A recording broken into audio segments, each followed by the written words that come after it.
नमस्कार दोस्तों, मेरा नाम है रितेश और माई पीसीएस स्टडी के ऑनलाइन प्लेटफॉर्म पे आप लोगों का स्वागत है। आज हम बात करेंगे उत्तर प्रदेश की प्रमुख नहरों की। दरअसल नहरें किसी भी देश, किसी भी राज्य के विकास में एक प्रमुख भूमिका निभाती हैं। यह सिंचाई के माध्यम से भी और परिवहन के माध्यम से भी। इस प्रकार उत्तर प्रदेश की परीक्षाओं में नहरों से संबंधित कुछ प्रश्न बार बार पूछे जाते हैं। तो उन विशेष नहरों को हम आज आपके सामने लेकर आए हैं। तो चलिए अ, शुरू करते हैं और इन नहरों के बारे में देखते हैं। तो सबसे पहले हम बात करेंगे ऊपरी गंगा नहर के बारे में। तो इसका हम देखें निर्माण वर्ष, तो 1840 से 1854 तक में इस ऊपरी गंगा नहर का निर्माण हुआ है। यह हरिद्वार के समीप गंगा के दाहिने किनारे से निकलती है। ये जहाँ से गंगा का उद्गम स्थल है, वहाँ से हरिद्वार हरिद्वार के समीप से ही गंगा के दाहिने किनारे से होकर निकलती है। इसकी लंबाई की अगर हम लोग बात करें तो ये 340 किलोमीटर तक इसकी लंबाई है। और ये ब्रैकेट में आप लोग देख रहे होंगे 5640 किलोमीटर। ये एक्चुअली ये इसकी लंबाई इस सारे नहरों की जो इसकी इस ऊपरी गंगा नहर की से लिंक जो नहरें बनाई गई हैं उन सारे, जैसे ये ऊपरी गंगा नहर जा रही है, इससे लिंक जितने भी नहर हैं, तो उनके ये सारे नहरों की लंबाई ऐड करके यहाँ पे उन सारे ऊपरी गंगा नहरों के लंबाइयों का किलोमीटर दिया हुआ है 5640 किलोमीटर। तो ये इसकी लंबाई लगभग 5640 किलोमीटर तक की है। ये आगरा नहर और निचली गंगा नहर भी इससे लाभान्वित होती हैं।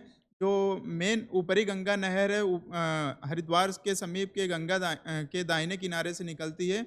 इससे ये आगे बढ़ते-बढ़ते इससे आगरा नहर और निचली गंगा नहर भी इससे लाभान्वित होती है। इस ऊपरी गंगा नहर से लगभग 7 लाख हेक्टेयर भूमि की सिंचाई होती है। इससे लाभान्वित होने वाले उत्तर प्रदेश के अगर जिलों की बात किया जाए तो सहारनपुर, मुजफ्फरनगर, मेरठ, गाजियाबाद, बुलंदशहर, अलीगढ़, मथुरा, एटा, फिरोजाबाद, मैनपुरी, इटावा, कानपुर, फर्रुखाबाद और फतेहपुर आदि जिलों की लगभग 7 लाख हेक्टेयर भूमि की सिंचाई करती है। तो ये ऊपरी गंगा नहर है। अब हम लोग नेक्स्ट देखेंगे निचली गंगा नहर, जो ऊपरी गंगा नहर से लाभान्वित हो रही थी, आगरा नहर और निचली गंगा नहर।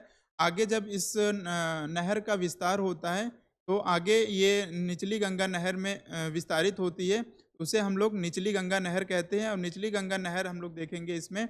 और इस निचली गंगा नहर में इसका निर्माण देखा जाए तो 1878 के करीब हुआ है। ये नरोरा बुलंदशहर, अगर आप लोग यहाँ देखेंगे बुलंदशहर के पास नरोरा बुलंदशहर से ये निकलती है। और इस नहर से निचली गंगा नहर से लगभग 4.5 लाख हेक्टेयर भूमि की सिंचाई होती है। और इस निचली गंगा नहर से लाभान्वित होने वाले जिलों की बात करें तो बुलंदशहर इसमें आ जाता है, जहाँ से ये निचली गंगा नहर निकलती है। और इससे अलीगढ़, एटा, फिरोजाबाद, मैनपुरी, फर्रुखाबाद, कानपुर, फतेहपुर और ये लगभग यहाँ प्रयागराज तक इसका निचली गंगा नहर का विस्तार है। और इस से लगभग 4.5 लाख हेक्टेयर भूमि की सिंचाई होती है। तो ये हम लोग का ये निचली गंगा नहर हो गया। अब नेक्स्ट हम लोग देखेंगे आगरा नहर, जो कि ऊपरी गंगा नहर के से लाभान्वित होने वाली, जो हम लोग देखे थे आगरा नहर और निचली नहर हो गया। और आगरा नहर पे हम लोग आते हैं, आगरा नहर देखते हैं। तो ये आगरा नहर का निर्माण 1874 में हुआ। ये ओखला बैराज वेस्ट दिल्ली में है, वहाँ से ये यमुना के दाहिने भाग से निकलती है। और ये लगभग 1.5 लाख हेक्टेयर भूमि को सिंचित करती है। ये अंतर्राज्यीय नहर आगरा नहर जो है अंतर्राज्यीय नहर है। क्यों? क्योंकि ये दिल्ली के भी को लाभान्वित करती है, हरियाणा को भी और राजस्थान और इसके साथ-साथ उत्तर प्रदेश तो है ही। तो इस प्रकार 4 राज्यों को ये नहर लाभान्वित करती है। और ये इसमें गुड़गाँव, मथुरा, आगरा और भरतपुर, तो इसमें देखा जाए तो मथुरा और आगरा उत्तर प्रदेश के 2 जिले इससे लाभान्वित होते हैं।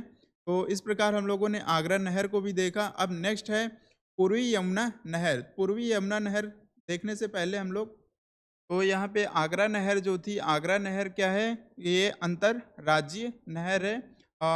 यूपी की अगर बात करें यहाँ पे तो हम लोग देखें मथुरा और आगरा इससे लाभान्वित होता है और उसके बाद दिल्ली, हरियाणा, राजस्थान के ज़िले इससे लाभान्वित होते हैं। नेक्स्ट हम लोग देखते हैं पूर्वी यमुना नहर।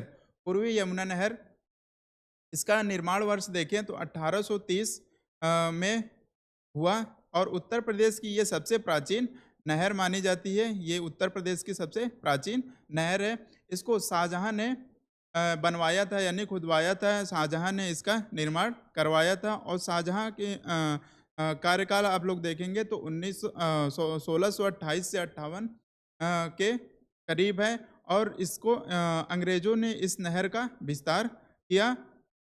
ये फैज़ाबाद ग्राम यानी सहारनपुर के फैज़ाबाद ग्राम के पास है जो कि यमुना के यहाँ पे आप लोग देखेंगे सहारनपुर ये है। सहारनपुर के फैज़ाबाद ग्राम से यमुना के बाएँ किनारे से निकलती है यानी लंबाई की बात करें इसकी तो लंबाई है लगभग 1440 किलोमीटर और ये 2 लाख हेक्टेयर भूमि को सिंचित करती है। इससे लाभान्वित होने वाले ज़िले हैं सहारनपुर, शामली, मुज़फ्फरनगर, मेरठ, गाज़ियाबाद और हापुड़। तो ये है पूर्वी यमुना नहर।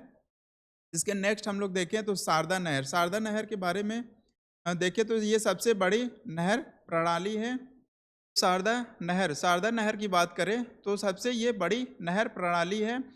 इस दृष्टि से भी ये क्या हो जाता है कि ये एक एग्ज़ाम की दृष्टि से पूछ सकता है कि ये शारदा नहर कौन सी नहर प्रदेश की कौन सी नहर सबसे बड़ी नहर है? तो वह है शारदा नहर।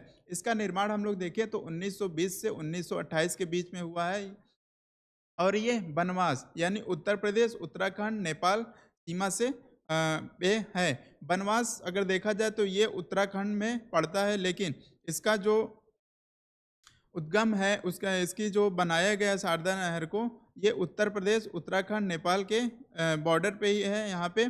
तो ये बनवास ये शारदा नदी से निकलती है ये नहर और शारदा नदी को काली नदी, महाकाली नदी भी कहा जाता है और इस शारदा नहर से लाभान्वित होने वाले जिलों की बात करें तो पीलीभीत, बरेली, शाहजहाँपुर, लखीमपुर, हरदोई, सीतापुर, बाराबंकी, लखनऊ, उन्नाव, रायबरेली, सुल्तानपुर, प्रतापगढ़ और ये प्रयागराज तक इस नदी से लाभान्वित जिले लाभान्वित होते हैं। तो ये है शारदा नहर और नेक्स्ट है इसके बाद हम लोग का शारदा नहर के बाद गंडक नहर।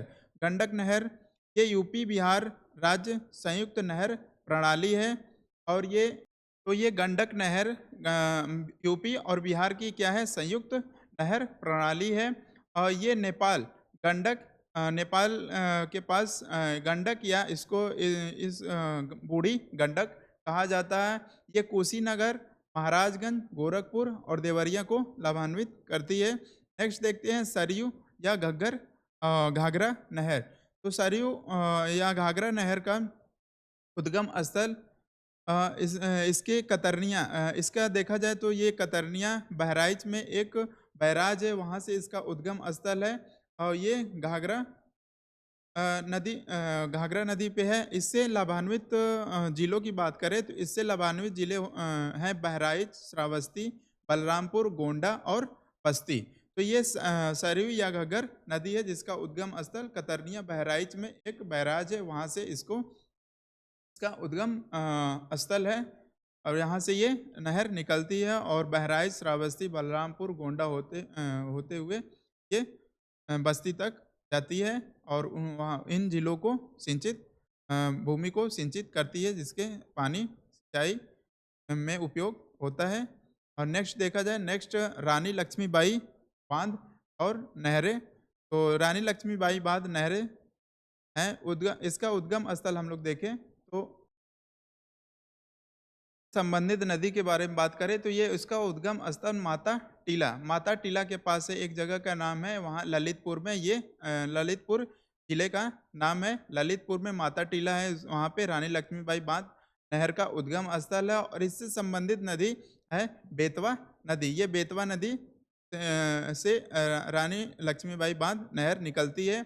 ये गुरसराय और मंदर नामक 2 नहरें इससे निकलती हैं। यानी एक मुख्य नहर होगी इसमें रानी लक्ष्मीबाई बांध नहर, और इस बांध नहर से गुरसराय और मंदर नामक 2 नहरें और निकलती हैं। तो इसको आप लोग ध्यान रखिएगा, पूछ सकता है कि रानी लक्ष्मीबाई बांध नहर से 2 और नहरें कौन-सी निकलती है, तो वो है गुरसराय और मंदर नामक 2 नहरें निकलती हैं। और इससे लाभान्वित होने वाले ज़िले की बात करें तो हमीरपुर, जालौन, झांसी और ललितपुर ललितपुर है। अब नेक्स्ट है एक ये हेडिंग है रिहंद घाटी योजना। तो रिहंद घाटी योजना क्या है? तो इसको पहले हम लोग समझते हैं।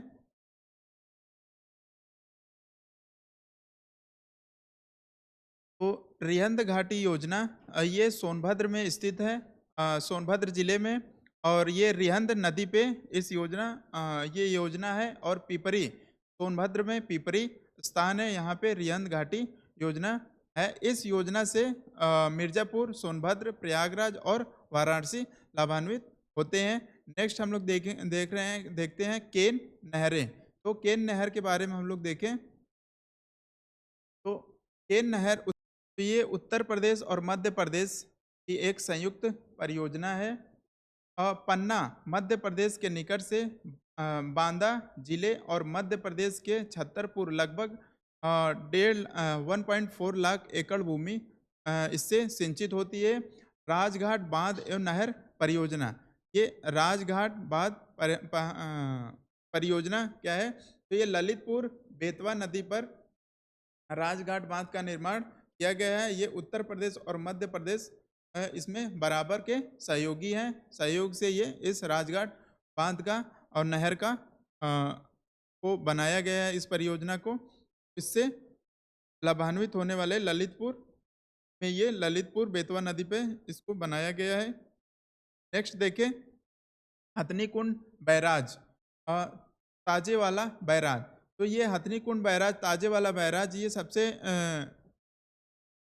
तो इसका निर्माण सन 1872 में सहारनपुर के समीप यमुना नदी पर 1978 में भयंकर बाढ़ से क्षतिग्रस्त केंद्र सरकार की मध्यस्थता में 12 मई 1994 को एक समझौता हरियाणा, हिमाचल प्रदेश, उत्तर प्रदेश, दिल्ली, राजस्थान के के समझौते के बना था। इससे हथनी कुंड बैराज, जिसे ताजे वाला बैराज भी कहा जाता है, ये दिसंबर 1994 में ये नया हथनी कुंड बैराज 1999 में पूर्ण हुआ। तो 1994 से इसमें कार्य शुरू हुआ और ये नया हथनी कुंड बैराज बनकर 1999 में पूर्ण होता है। और इससे फिर इस हथनी कुंड बैराज से ये लाभान्वित होती हैं। नेक्स्ट देखते हैं बाढ़ सागर बांध एवं नहर प्रणाली। तो इसका निर्माण देखिए तो शहडोल मध्य प्रदेश, एक जगह का नाम है और मध्य प्रदेश में इसमें ये सोन नदी पर स्थित है बाढ़ सागर बांध नहर। और ये इस एशिया की सबसे बड़ी परियोजना है जो उत्तर प्रदेश, मध्य प्रदेश और झारखंड की एक संयुक्त परियोजना है, जिससे मिर्जापुर, प्रयागराज लाभान्वित होंगे। और गंगा जल परियोजना, ये गंगा जल परियोजना की बात करें तो इसका निर्माण दिल्ली नोएडा बाईपास के समीप प्रताप बिहार में किया गया है गंगा जल परियोजना का। नेक्स्ट है गोकुल बैराज।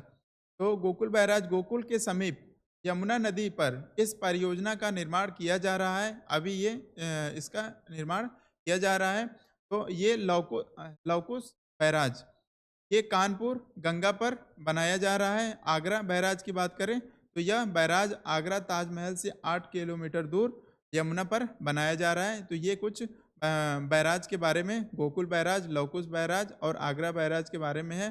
तो आप लोग इसको देख सकते हैं। और यहाँ पे गंगा जल परियोजना, तो अगर बैराज के बारे में पूछे तो ये गोकुल के समीप, गोकुल बैराज के बारे में पूछे तो गोकुल समीप यमुना नदी पर बनाया जा रहा है।